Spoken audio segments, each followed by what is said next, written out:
A federal judge has sided with a Louisville wedding photographer who argues the city ordinance violates her First Amendment rights. We have followed this story since Chelsea Nelson first filed the lawsuit against Metro government back in 2019.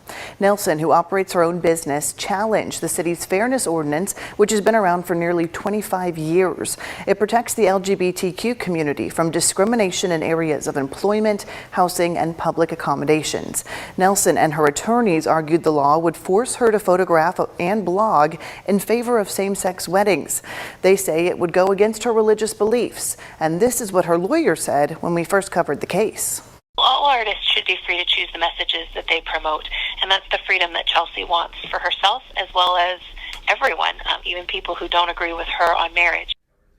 In August of 2020, a federal district court stopped the enforcement of the ordinance until the lawsuit had played out in court. Now, while the judge's decision is official, the legal process is likely not over yet. Isaiah Kim Martinez is live in studio right now to explain this to us. Isaiah, we know Nelson is speaking to us for the first time since all of this was filed. Yeah, Shay, nearly 3 years later, which is a very big moment here.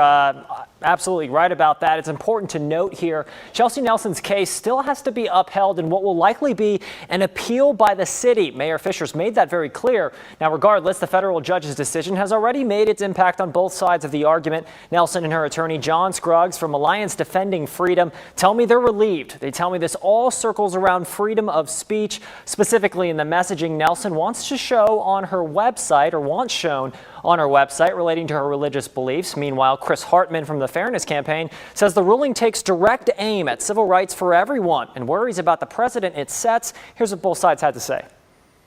This is a win for every creative in the entire nation, whether or not they align with my beliefs or have very, very different views from what I believe in. I'm excited that this is a win for them as well as for me. What this opinion does is try to draw a line between what forms of public accommodations may be considered speech and are therefore protected under the First Amendment, and what forms of public accommodation are not. And in a statement last night, the mayor's office said, quote, Louisville Metro government will continue to enforce to the fullest extent possible its ordinance prohibiting anti-discriminatory practices and will fight against discrimination in any form, end quote. No word yet on when a decision on whether to appeal will be made. Now, U of L law professor Sam Markison tells me the precedent this ruling sets, if upheld, depends on the next case that follows it and how broad courts allow businesses to be on claims for exemption. Shay.